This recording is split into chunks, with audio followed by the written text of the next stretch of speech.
It's great to see you all, and for those of you who don't know me, I'm Zoe Strecker. I'm an art professor here at Transylvania, and I'm super excited about this evening's lecture by Greg Abernathy. I've been waiting for a long time for this, it feels.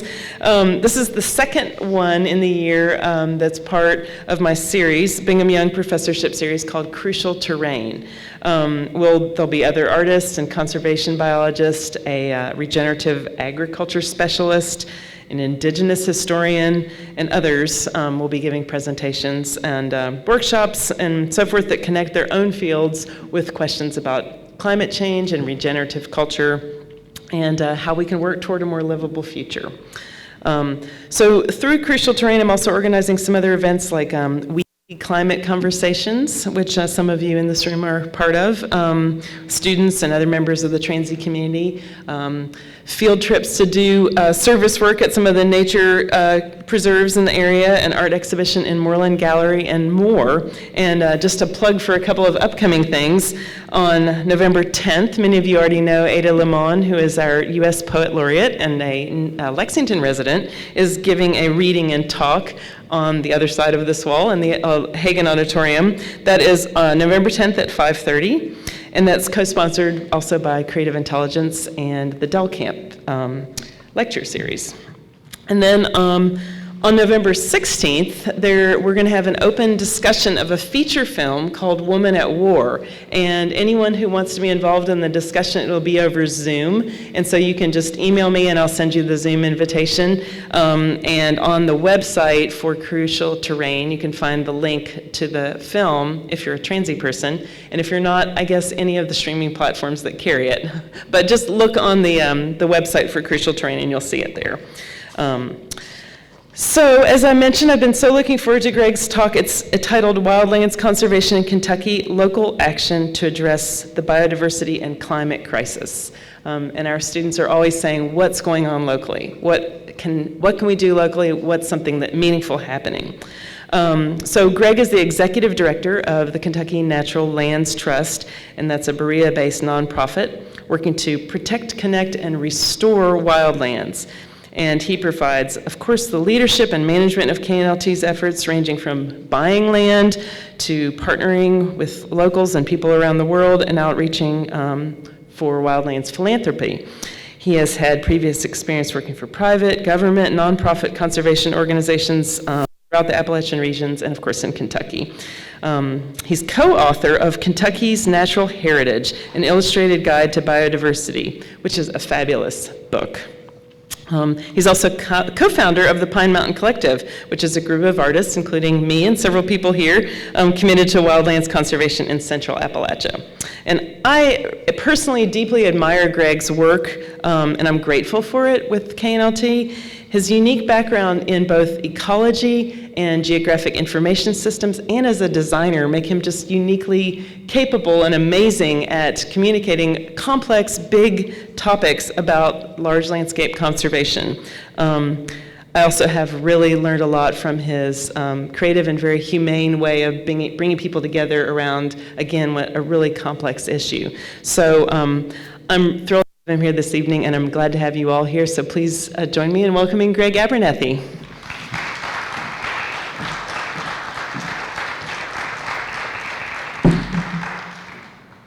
Thanks. Welcome to my Between Two Ferns talk. Well, first I want to say thanks to Transylvania University for supporting these kind of things and inviting the public. As a Lexington resident, I deeply value having access to type of programming that Transy brings. I also want to thank Zoe for inviting me. I'm really honored to be included in this important series, and I'm really glad that our paths crossed several years ago around art and conservation. Zoe brings a lot of energy to this space and a lot of commitment for positive change, and I think this series is evident of that. So tonight I'm gonna talk about wildlands, why they're important, how they're threatened, how conservation is attempting to address those threats, and what is happening here in Kentucky, particularly as an example, some of the work that we do at Kentucky Natural Lands Trust. So I'm gonna dive right in. So why wildlands? The term wildlands is really a broader term that's more encompassing. It talks about forest systems, and it's associated with the species and natural communities that we find in these systems. These are the wild places that sustain biodiversity and ecosystem services. So I want to start by revisiting what is biodiversity. I think it's really important to make sure we revisit this and make sure we understand what it really is. One definition of biodiversity is it's the variety of all living things and their roles and connections within ecosystems.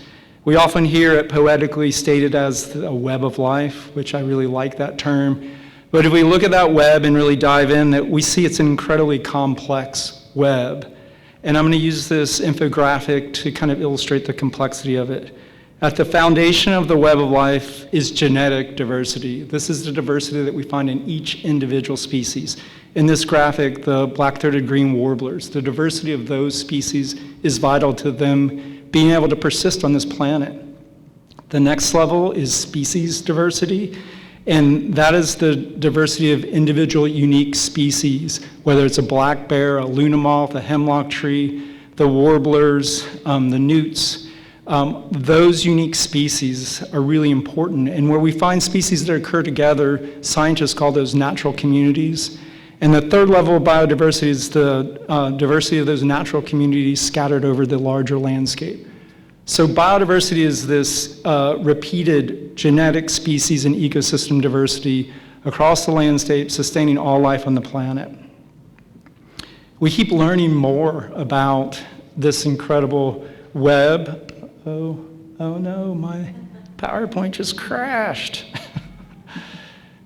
We got to be resilient, adapt, and persist. So that's what I'm going to do. Sorry about that. That is really unusual. All right.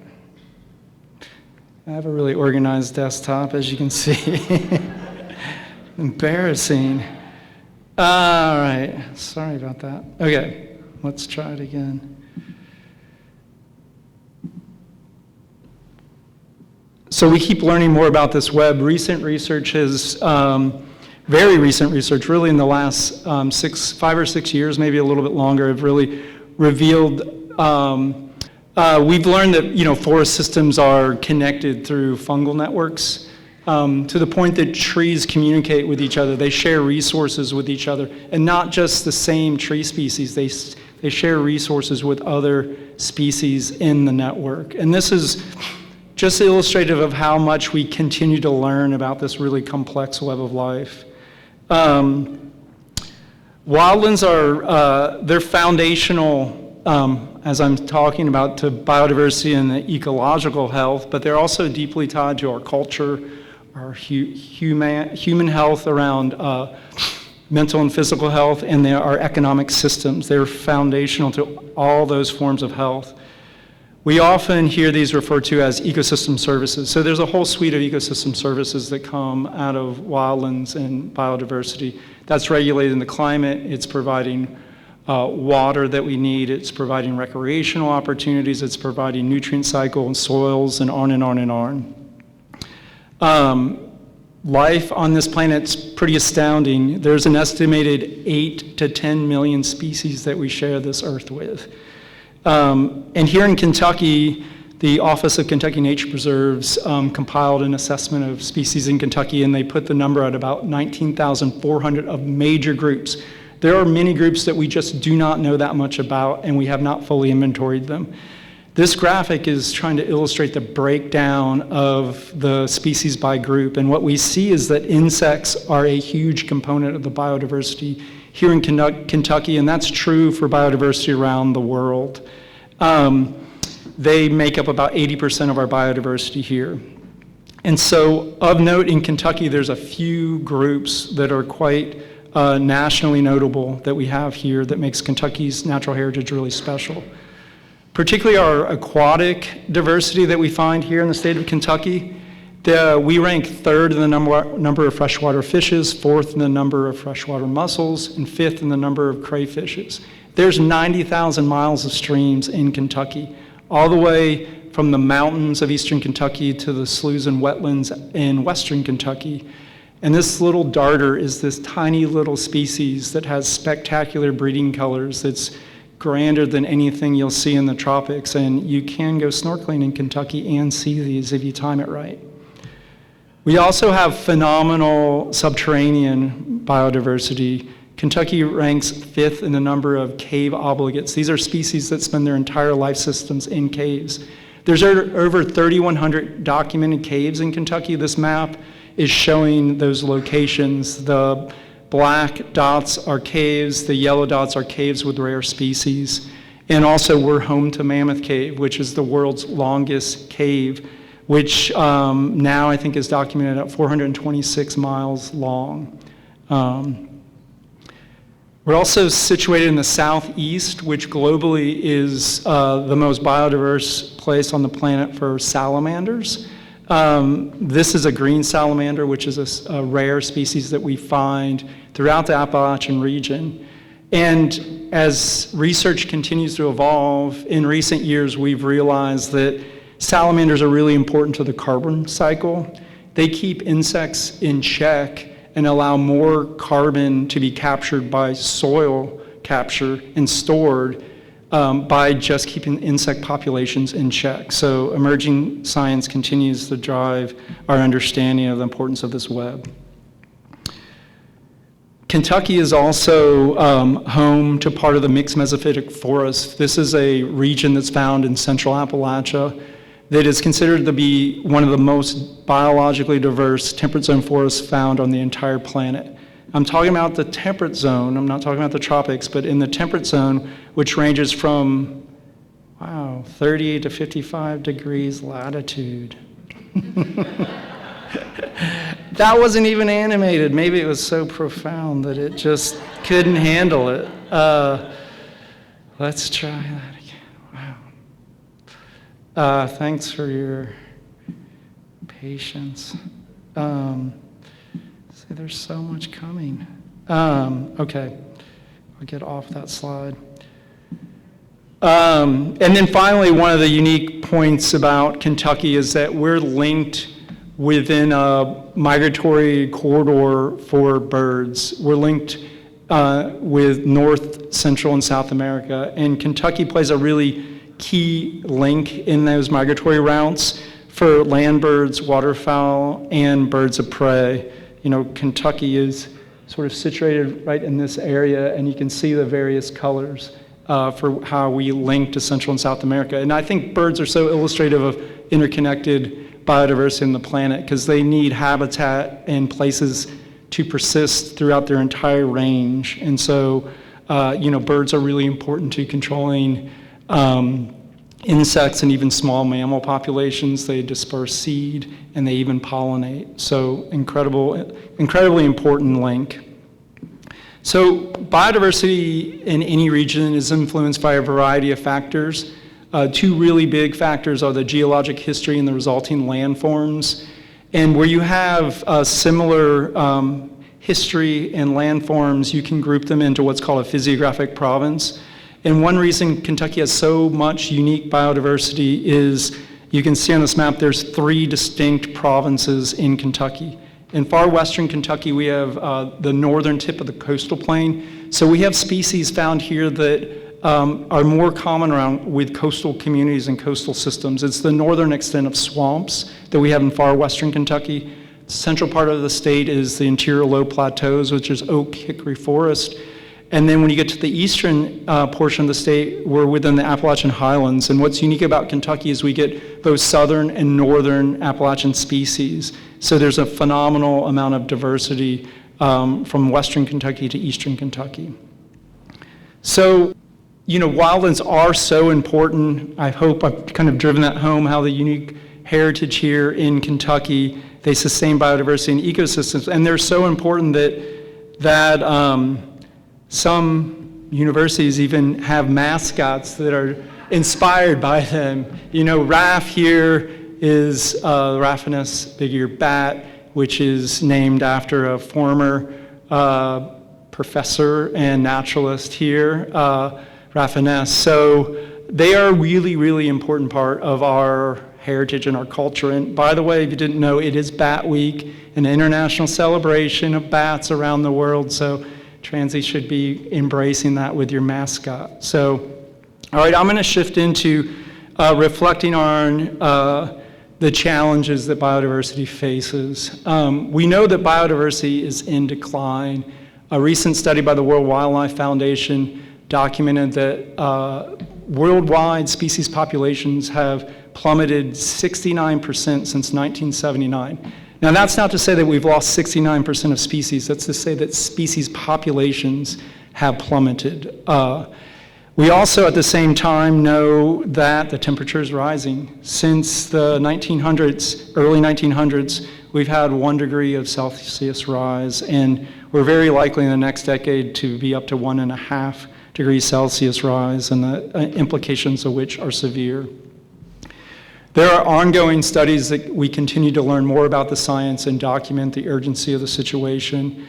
There are a few groups that are convened worldwide. There are intergovernmental panels on climate change is one, another one's on biodiversity and ecosystem studies, and they routinely put out studies to help inform both our science, but also the policy and the actions we're trying to take to mitigate biodiversity loss and climate change. What I just want to say is when these reports come out, this is a consensus of scientists and participants from across the world, from so many different countries. They have to come together and be unified in the beliefs of what's going out in that report to come to a consensus to put these forward. So it's not a fringe group of scientists putting out this information. This is worldwide experts coming together and trying to drive our understanding around biodiversity, ecosystem services, and climate change.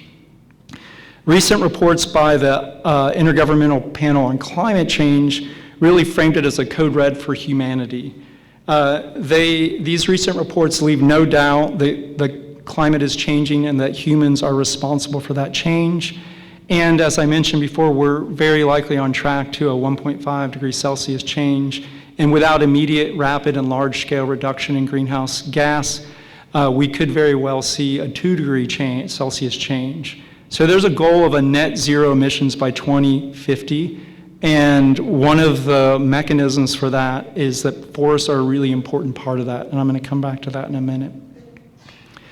At the same time, there's realizations and documentation that show that no matter what we do, things are going to continue to change. There's baked-in warming that's going to happen. Extreme weather will get worse. The sooner we act, the sooner we get to climate stabilization in the future. But just the physics of CO2 in the atmosphere are such that it's going to take a while to break down. So while it's there, it's going to continue to change our planet. It's going to continue to raise temperatures on the surface and within the water system, intensifying the water cycle, bringing more intense rainfall, floods, and droughts to many regions. In Kentucky, this is a picture from this summer in Whitesburg. That's Apple Shop, if any of you know it.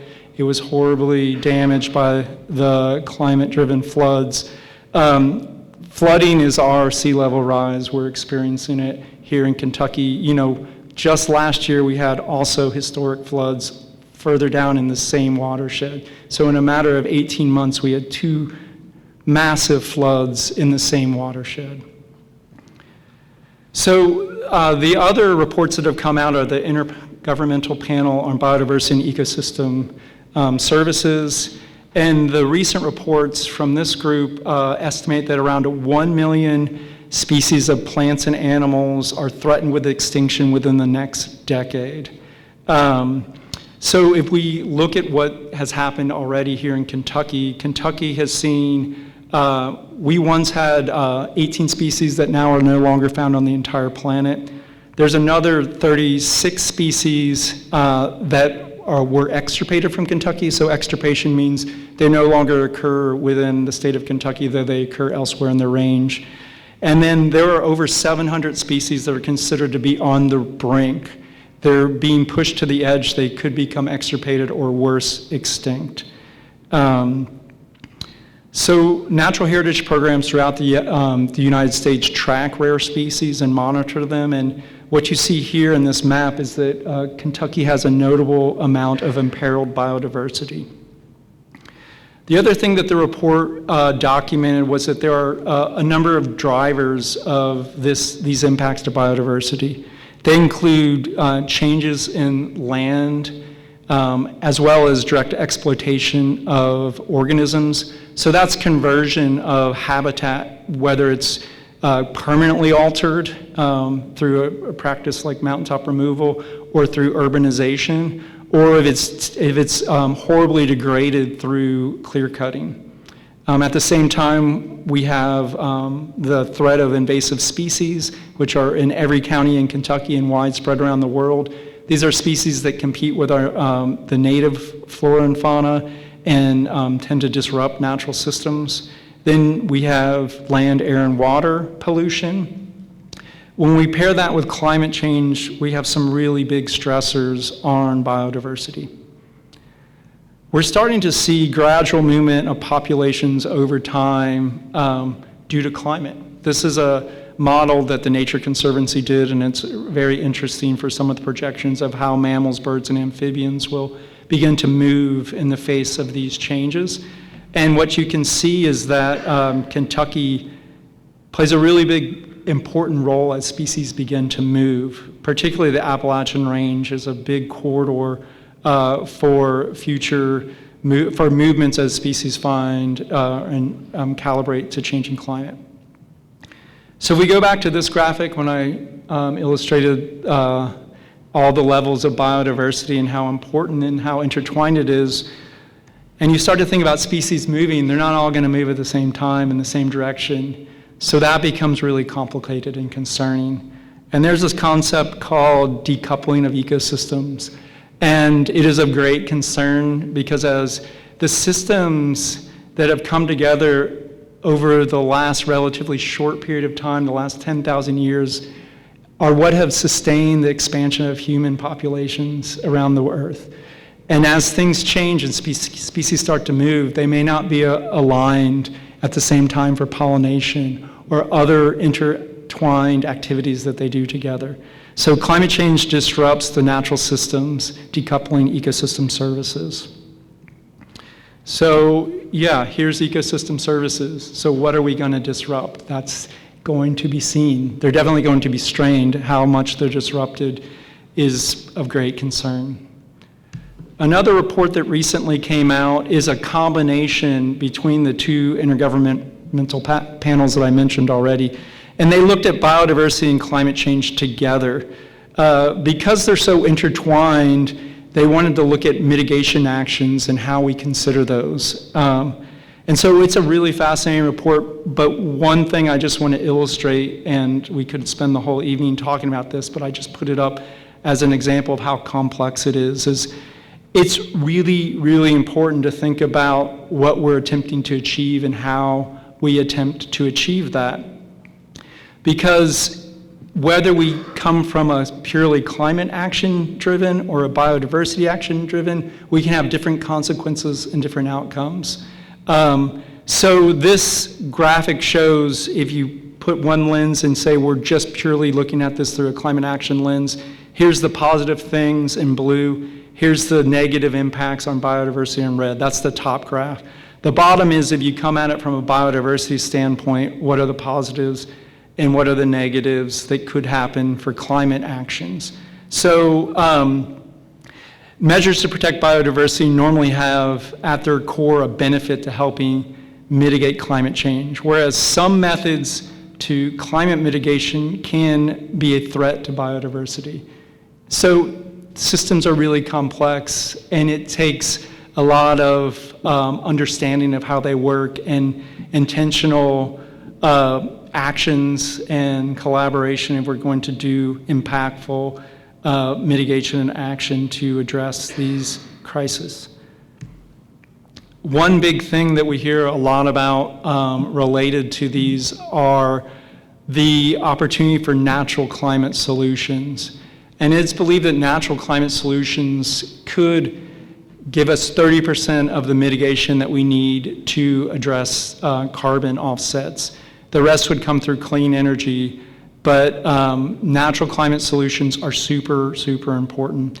They really fall in three ranges or three activities. It's around protecting intact ecosystems, restoring native ecosystems, and improving the management of working lands.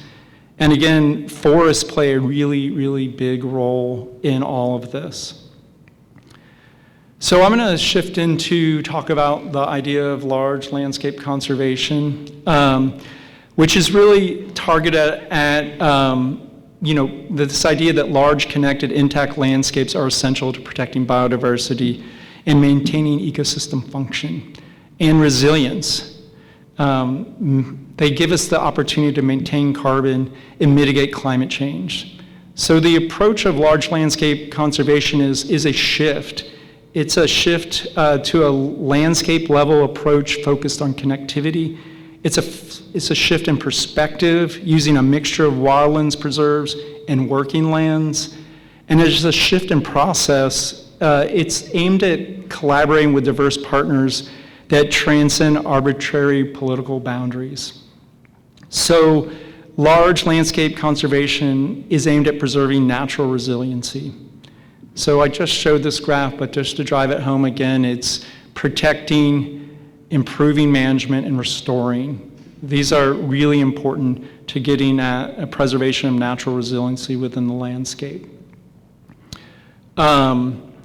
It also dovetails with an emerging concept around the world around rewilding, which is really the slice of protecting and restoring native systems to get them back to full ecological function. The two are very compatible and intertwined. Some people use the brand of rewilding, and some people use the brand of large landscape conservation. So a couple more points on large landscape conservation is there's a few things that we work on in this lens. One is to build communities. This is with stakeholders and partners, so it's nonprofit organizations working with government organizations, private entities, private landowners, and communities. We also strive to advance science, so we are sure that the mechanisms in place are based on the most sound science available. And we advocate policy for more conservation funding and policies that support systems change to sustain, once again, natural resiliency within the landscape. So about 7 or 8 years ago, this concept, an article came out by E.O. Wilson in a Smithsonian magazine, and it was called The Wildest Idea on Earth. And E.O. Wilson's a prominent scientist who had proposed this idea that we need half of the earth for nature and half of the earth for people.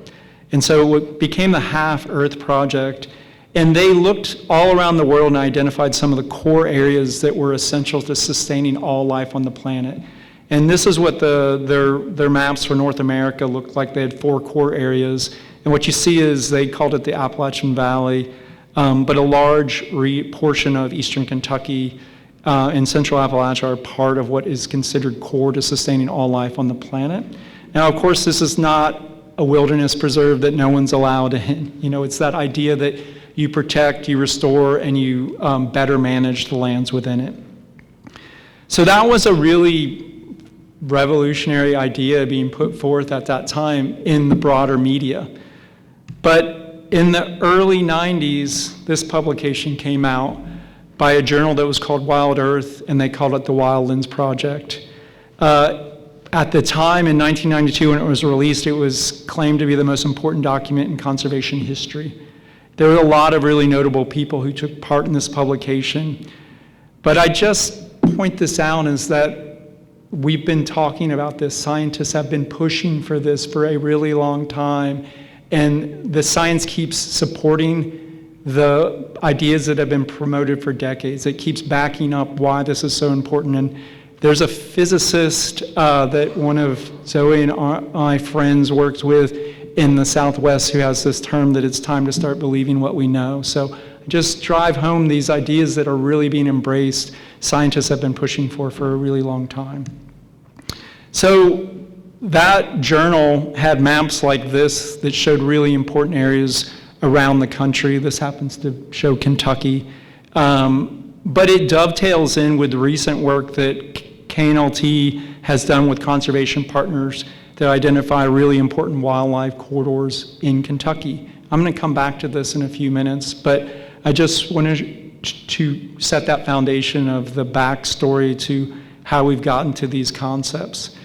This map and these important wildlife corridors dovetail into a continental scale conservation plan that the Wildlands Network promotes called the Eastern Wildway. It's a network of conservation corridors that are also considered essential to sustaining life on the planet. All this information continues to be refined and improved by improved science, and some of the most interesting improved science over the last, really it's been probably 7, 8, it could be 10 years, is this concept of climate resilience and some really groundbreaking research that Mark Anderson with the Nature Conservancy did. They looked at all the lands across the United States and used a variety of factors, primarily driven by geology, connectivity of habitat, and some species, to look at where are the areas that are considered to be the most resilient. It's the places that if species are intact habitats that can adapt and persist in the face of change.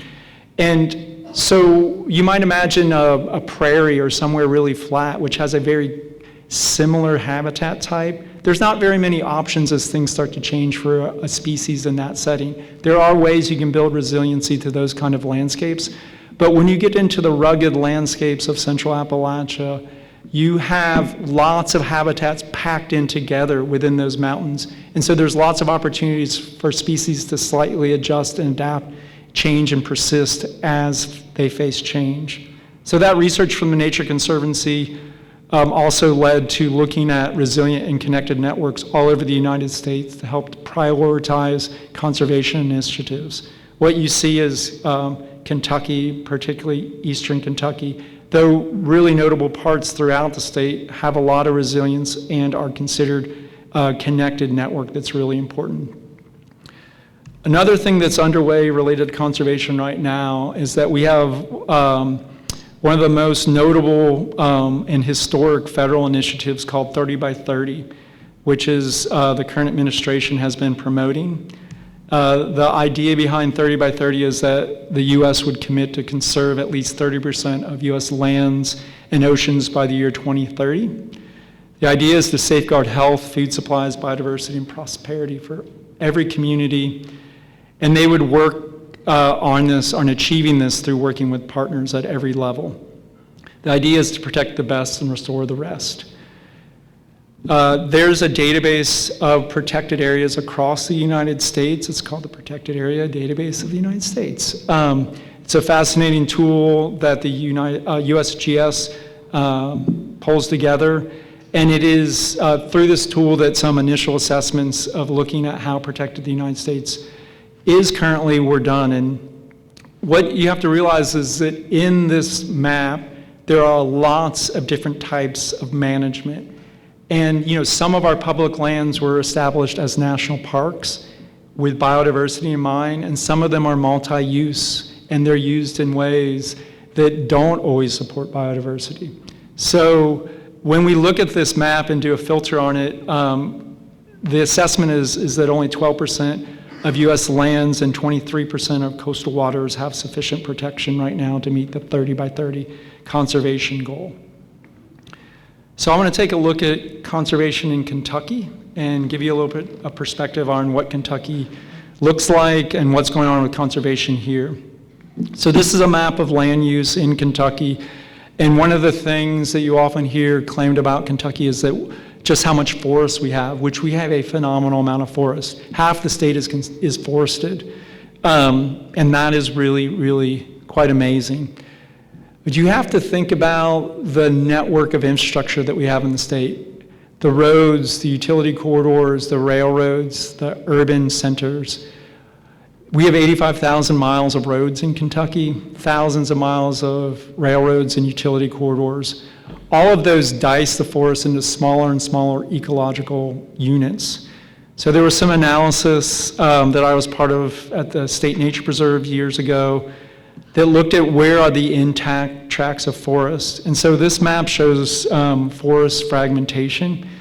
All the green, and actually it's green and orange in this map, all of that is still in this map. It's just color-coded to look at fragmentation, trying to identify the darkest green areas, which are 1,000 acres or more of intact forest.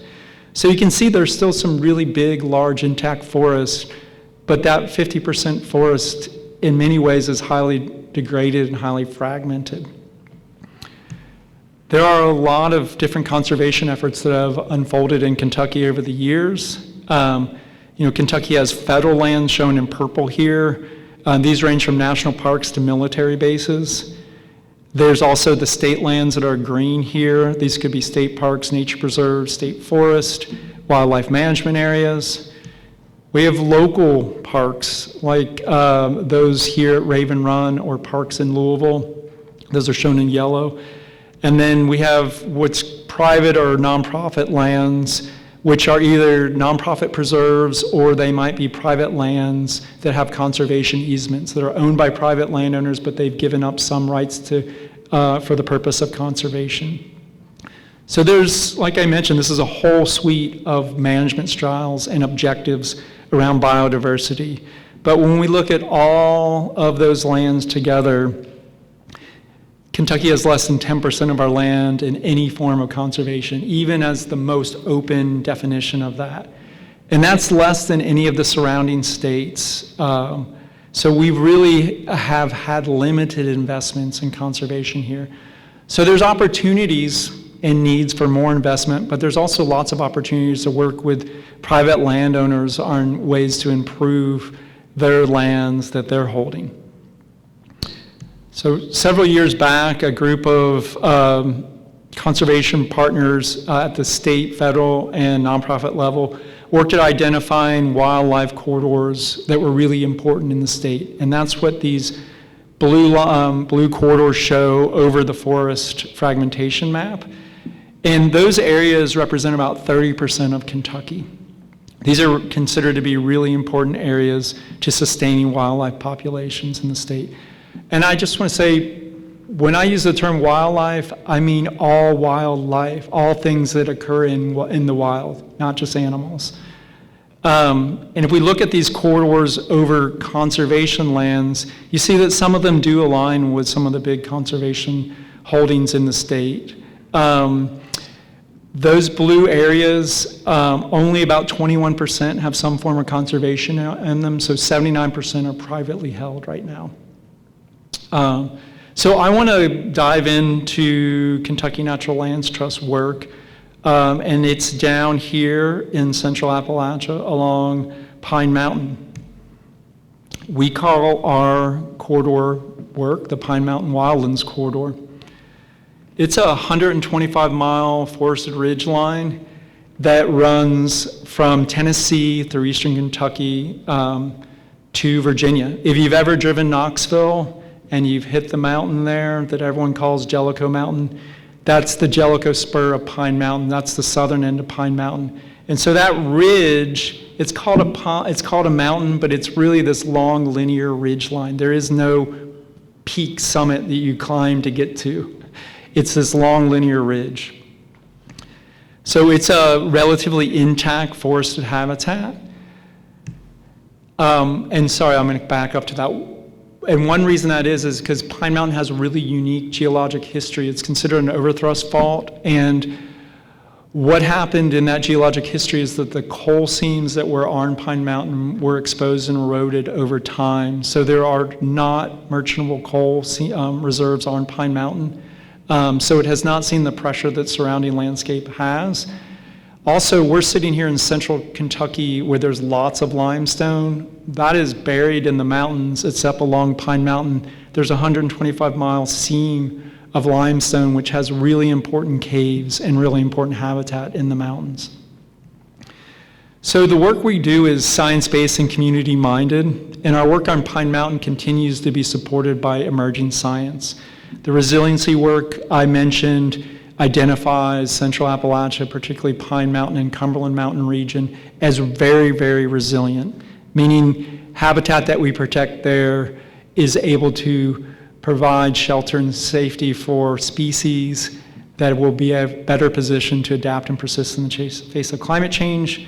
I've driven home the point that there's a phenomenal amount of rare species there, and as I mentioned, it's considered to be vital to sustaining all our life on the planet, as the Half Earth Project identified.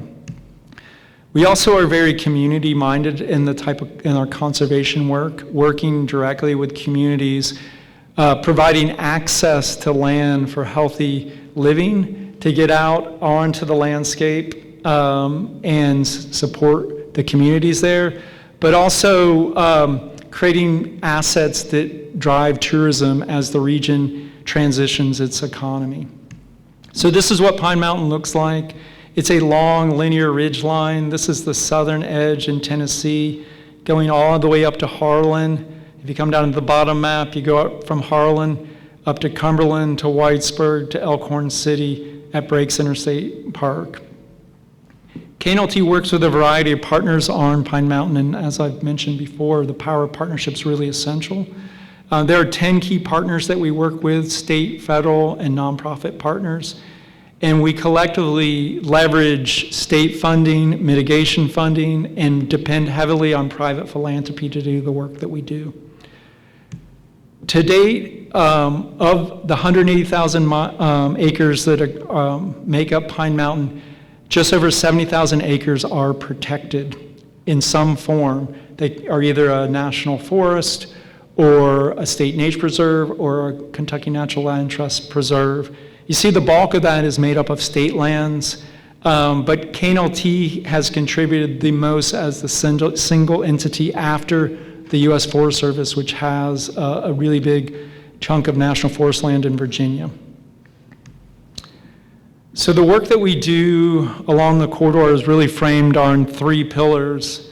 It's working in areas that have high biodiversity, knowing climate resilience, and it's based on just transition. So we are out to protect the most biologically diverse and climate resilient landscapes in ways that benefit local, regional, and global communities. Has anyone, I know some of you are going to raise your hand, been to Blanton Forest by chance? I see a handful of hands. So this is KNLT's origin story. It's in Harlan County. You should go if you've never been. It's the state's largest tract of old growth forest. It's a quite phenomenal part of our natural heritage. This project was made possible through our partnership with Mountain Association and the Office of Kentucky Nature Preserves. And this is a map showing Blanton Forest in green. That's a state nature preserve. And then it shows the lands that Kentucky Natural Land Trust holds in purple. And I just wanted to show this next map because whenever you go out, whether it's Raven Run or the Daniel Boone to the Gorge, or you go to Blanton Forest, there is a backstory to how those places came to be. And this roughly 7,000 acres you see represented in the green and purple here was the product of over 25 transactions with families and corporate landholders to pull together this connected chunk of forest on Pine Mountain. So there's a lot of work that goes into establishing and protecting this landscape. The work that KNLT does really also transcends the state. We spend the bulk of our effort there in the mountains, but we work on projects that dovetail in with the Daniel Boone. We work with projects just south of Louisville around Fort Knox and the Bernheim area. We work around the Green River, Fort Campbell and Land Between the Lakes, the Clarks River Wildlife Refuge, and projects in far western Kentucky. So we work from the mountains of eastern Kentucky to the sloughs of western Kentucky, and since 1995, we've done nearly 55,000 acres of wildlands. Now, those numbers don't add up to 55,000 because I'm counting acreage that we've done this year. This was our numbers from last year. But just to give you perspective, this block of Transy, the block that we're sitting on, not the full campus, it's about 15 acres, I believe. And so this is about 3,700 times this block of land that's been protected, just to give you context. Sometimes I think an acre is so almost abstract to wrap your head around, but I just want to put it in context. So this work really is possible through conservation partners. We do a lot of work with government partners, other nonprofits, with the university. We're grateful with our partnership with Transy. We work with landowners and community members, and we join initiatives like the Global Alliance for Rewilding and the Network for Large Landscape Conservation. These are all essential to pool our resources and share knowledge and leverage all that to achieve what we're trying to achieve. At the same time, I think KNLDT does some unique stuff in that we leverage a partnership with art and conservation. Zoe mentioned this at the beginning, and Zoe and Eric Rees, who's here, a professor from UK, have collaborated with us since 2015 on really being more intentional about our partnership with art. And it's been a profound impact and really helped broaden our work at Kentucky Natural Land Trust and bring more attention to the conservation issue, both in Kentucky and around the country. So this is local action that's happening here. These conservation efforts are protecting local lands.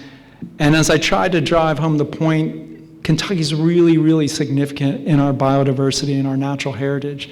So I really do believe it's global impact with these local actions. So I'm just going to wrap up with a quote from one of my conservation heroes, Doug Peacock. He was a notable conservationist, and if you've ever read that Monkey Wrench Gang, he was Ed Abbey's inspiration for Hayduke in that book. And he simply reminds us to arm yourself with friendship and love the earth. So thank you so much for having me and listening and learning more about wildlands conservation.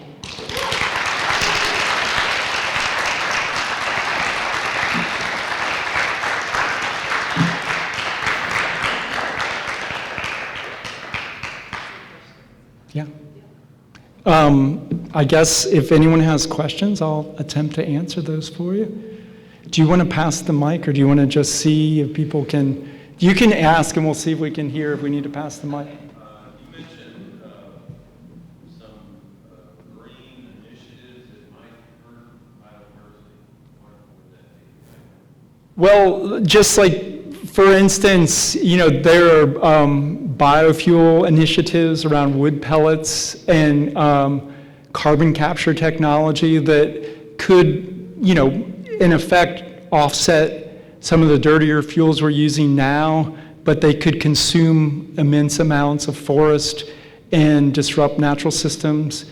Just as much as solar work is really important, it's really important where we site solar and how that's done so it doesn't displace natural systems or even important agricultural systems that we really depend on. And so land trusts are doing a lot of work to work with green industries on siting to make sure that we're coming at these solutions in win-win scenarios.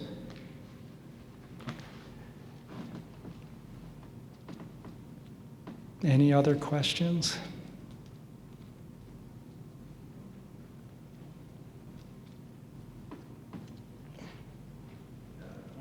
Sure. Your science inputs, what do you lean on? Oh, for our science, for conservation? Well, so we are a land trust, and we're part of the Land Trust Alliance Network, which is a national, actually global network of folks doing land conservation all over the country and even around the world.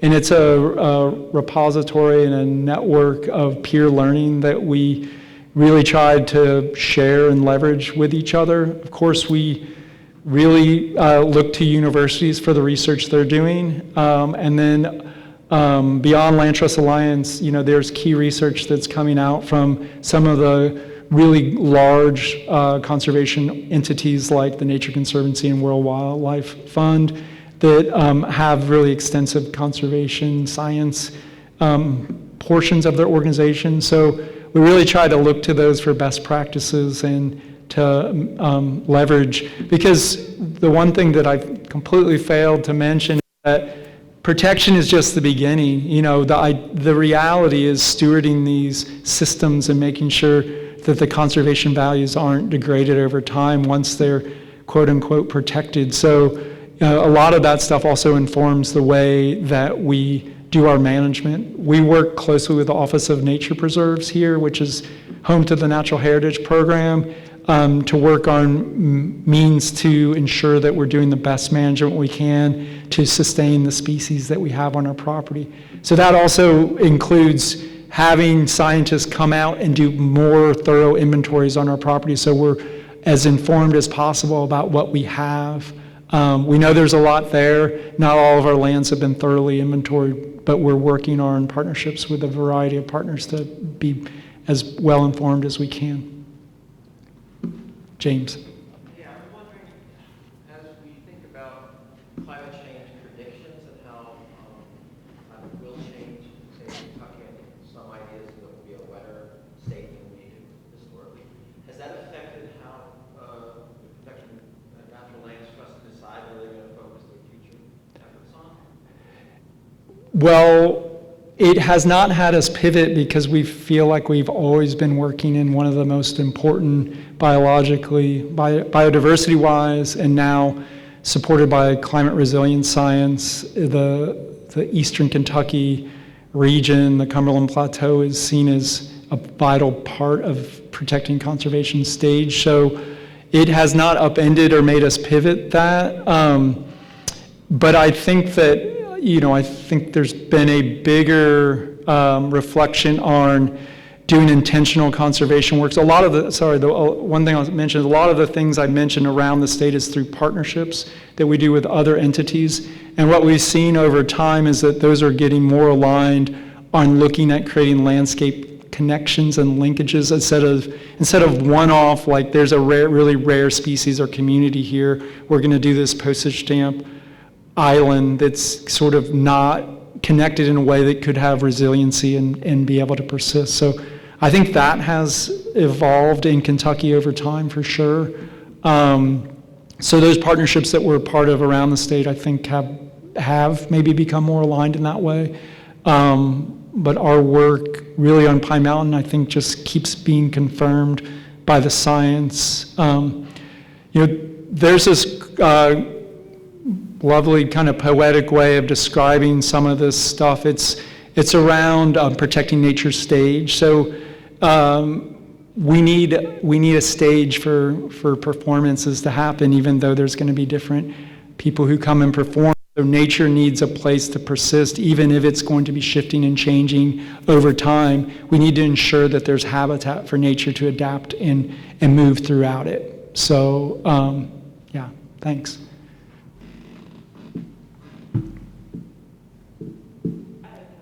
Sure. I wondered if you could talk a little bit about how scientists use the lands you protected to do research, like how it becomes sort of a space for, it's like a library of biodiversity.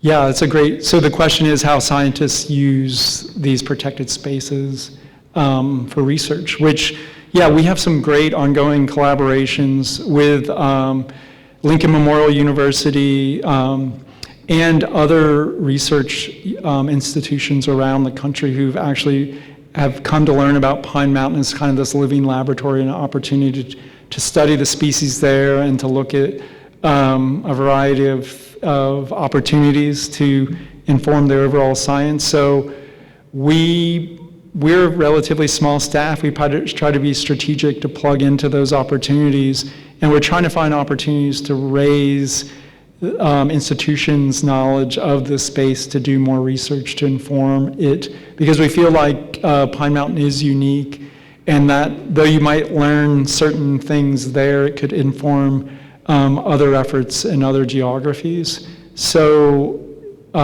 yeah, we really appreciate that. We also welcome and partner with groups that come down, like the Kentucky Ornithological Society visited recently for their annual meeting to go birding, which we love when those things happen and we can dovetail in and they help drive home the importance of our work just by simply birding and logging more species on the mountain to better broaden the knowledge of it.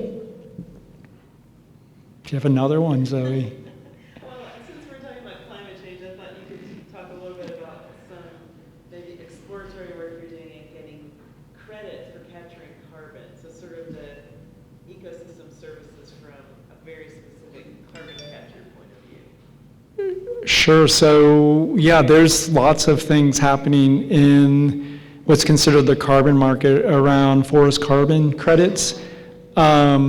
It's a complex thing. Actually, the last time I talked 3 or so years ago, I spent the bulk of my time diving into it because it's a pretty complex issue. But I'll simply say that there's regulatory markets where companies have to do this and find mechanisms to address their carbon. And then there's voluntary initiatives that just continue to grow and grow and grow. So anytime you fly and you check that box that you want to offset your trip, those companies are buying voluntary forest carbon credits to meet their sustainability goals or their commitments to their customers who purchased this as part of a transaction.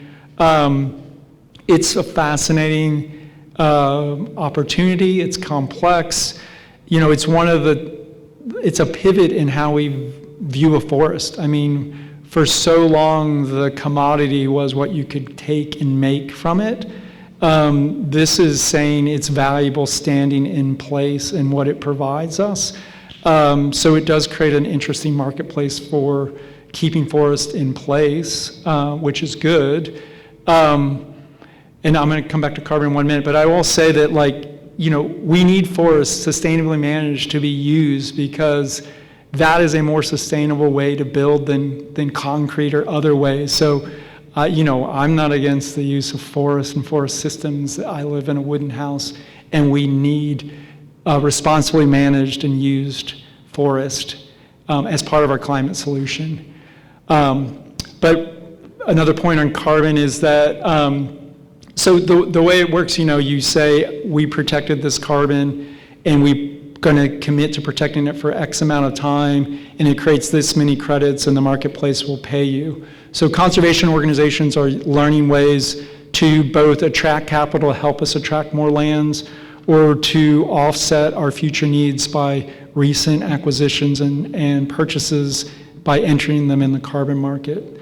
The one thing I'll say, particularly in Kentucky, is this is a really lucrative and rapidly expanding space that has the potential to be another form of exploitation in our region.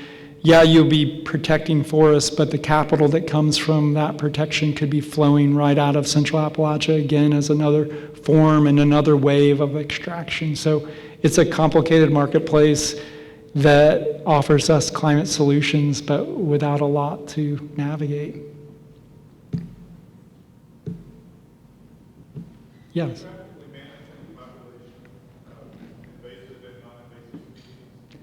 Can you say that one? Do you actively manage the population of wildlife and also flora?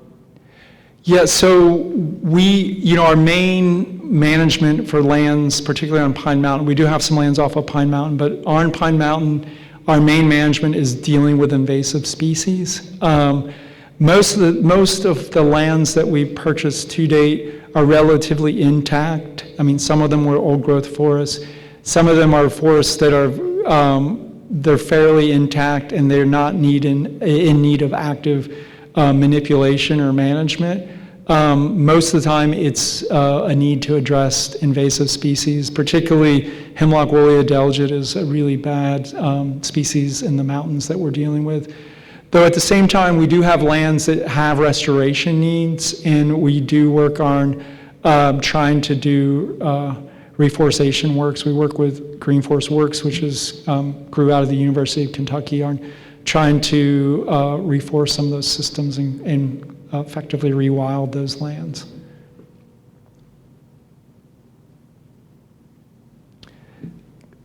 Welcome any more questions, but one thing I forgot to mention at the beginning is Zoe's also a KNLT board member. So And there's a couple board members here, there were several here, and an advisor, so thanks you all for coming out. But Zoe's been involved with our work from the very beginning and more formally took a board role at the beginning of this year. So should have qualified all that. Yeah, another question. Is tree planting a serious consideration for climate mitigation in Kentucky? Well, there are really big reforestation efforts, particularly on post-mining lands, that also tie right into carbon capture. They're also to stabilize the lands and try to mitigate and offset any potential from runoff and fueling floods in the region. And so there have been some long-running reforestation efforts throughout eastern Kentucky and central Appalachia, and I'd say there's lots more to do, and it's an important part of that protect, restore, and better management model. Is it mostly private, or is government involved in it? Most of those initiatives that I'm thinking of are private initiatives or nonprofits that are in the mix doing some of those. Well, there are entities within the federal government that tackle some of this, and they partner with nonprofits, and it's happening on private lands to try to mitigate this. So it's a mixture of partners coming together to do it at the scale that needs to be done. As far as, sorry, No worries. don't mean to take over. Land acquisition, how does that generally work out? Do you actively pursue it? How does that play out? Yeah, that's a great question. It's I'd say the majority of lands that Kentucky Natural Lands Trust has protected over time have been lands that weren't for sale. So we went and solicited landowners to sell those lands. That's a complicated thing to navigate, particularly in a region that has a long history of outsiders sort of taking advantage in the region. And when you come and try to buy something that's not for sale, that's unusual as well. So, over time, we've built community positioning and trust. And as we've stayed true to our intention and worked with landowners in fair and equitable ways, some landowners have introduced us to their neighbors or other people on the mountain that's led to additional conservation projects. So when we do that, we welcome anyone donating land, and we do get some of that, but not that much. But if you are interested in working with us, we pay you a fair market value. We'll pay what we can appraise it for. So it's an equitable transaction. And because we've been working for so long down there, there are transactions that have taken decades to actually come around, and we're seeing some of those come together right now. The region and the U.S. in general is in this generational shift that's afoot, and some families that maybe have moved on and still have family land, or are still in the region, but they're realizing it's not the 3 of them, it's going to be the 12 of the next generation that are going to have this land. They're looking at opportunities like partnering with KNLT and honoring their family legacy and adding it to a bigger story. And, we'll pay them a fair market price for it as well. So we find unique ways to work with families, and we have lots of wonderful stories from them and good partners in the process.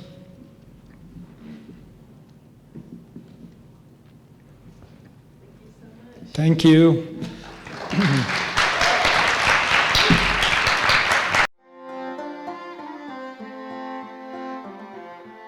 Every person has a distinct connection to their place, and it's no different in Eastern Kentucky. Those mountains, they do hold you in a way that doesn't really ever let go. Hallowed be the stream that winds down the mountain path we find. From From the ridge we see below, gracious hollow now we know. Calling Pine Mountain a gem is the perfect way to describe it. The beauty really is unparalleled. In a world where there's such powerful forces trying to make every place like every place else, there are a lot of people that are interested in this place being itself. An understanding and appreciation of these wild places is vital to the human species because we all depend on them.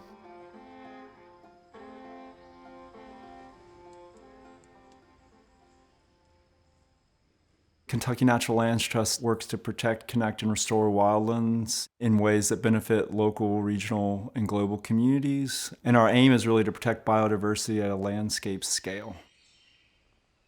We've become a leader in large landscape conservation in a unique geography, but the lessons learned here are applicable throughout the world. Pine Mountain's based in central Appalachia, within one of the most biologically diverse regions of North America. It's the second most biologically diverse region in the temperate zone on the entire planet. Pine Mountain is a great example of Appalachian mixed mesophytic forest. It's globally outstanding with respect to its distinctiveness. It represents an ancient forest that has very high diversity, and we're at risk of losing more of that diversity every day. Much of it has already been lost. It's been taken away from us through extraction. So when you're looking at a forest and you feel like you see forest everywhere, if you had a bird's eye view, you would see that they're broken up into these small areas, and that's a problem. Once you connect those lands, it produces a corridor that allows species to move from location to location. And we know that species are already doing that from climate change. These forests intact are immensely more valuable than liquidated. Central Appalachia has a very rugged terrain, which is considered to be climate resilient. That means the plants and animals and natural systems that occur there are better positioned to adapt and persist in the face of climate change. To do the work the Kentucky Natural Lands Trust does, it really depends on the power of partnership. KNLT raises funds to acquire land from willing sellers along Pine Mountain, and then we commit to stewarding that land in perpetuity. The protection of these wild places has become immensely important to the livability and the transition economy for the communities of the region. Kentucky Natural Lands Trust has been a part of this community for a long time. They're working with local communities, and you can never leave local human populations out of what you're trying to do with conservation because they're part of the system. It's building a community rather than exploiting a community. They represent a continuity with people who live here that have tried to protect the place, but at the same time find a way to inhabit it. Trying to preserve an entire ridgeline. I mean, that's a bold vision, but I think they've proven they can achieve it. There is scarce more important in this area.